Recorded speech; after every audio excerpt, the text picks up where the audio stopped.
We are witnessing the achievements of mankind in the field of renewable energy and advanced technologies intended for the development of a green economy. EXPO Day 30.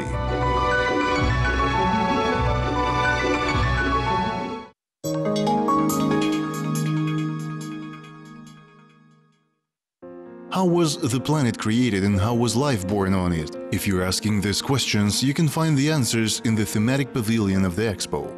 By the way, it was already called the most spectacular pavilion. And it's not for nothing that you can be fascinated by this kinetic show. The balls here move chaotically, implying the powerful energy of the universe from the explosion that creates a galaxy with all the planets. And later they will seem to you as part of the solar system and even particles of the atom. Guests will also see how they started to extract energy, heat and electricity. Animation on wide screens shows what harm is done to the ground, so all guests automatically become participants of the show in which you need to save the planet. In this expo, that shows that there is such energy which can be renewed and used constantly. That is, it is the same solar system, they are already at the expo and they feed some part of the energy for the expo town.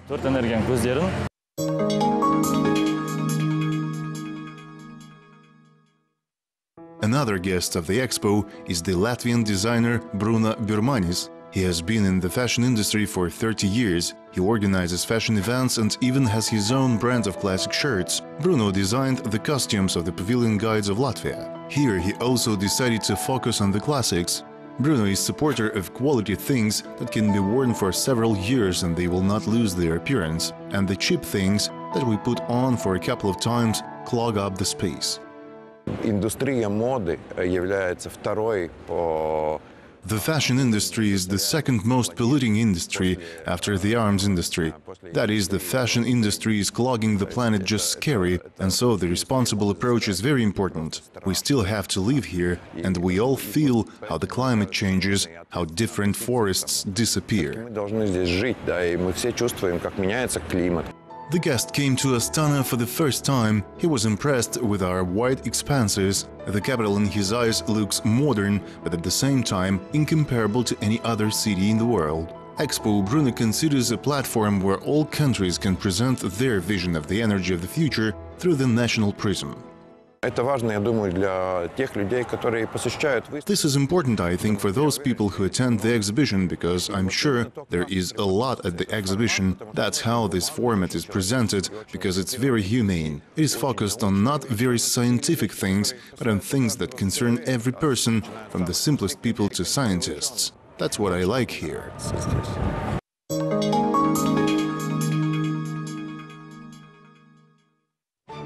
Solar energy is the guarantee of a comfortable and environmentally friendly way of life for people. In the pavilion Noralem, there is evidence for this. Here is an interactive layout that explains how solar cars work, and next you can see already existing developments. The first car is called Stella. It is produced in the Netherlands at the Eindhoven Technical University. The maximum speed of this car is 134 km per hour. It is the world's first family car that uses solar panels. It can accommodate up to 4 people. An interesting feature of this car is the fact that it produces more energy than it consumes. Even asphalt can absorb sunlight and produce energy if you install solar panels in it. But the blinds, which can produce about 100 watts of energy per square meter, solar pictures and portable chargers on solar panels, something that will please the most avid travelers.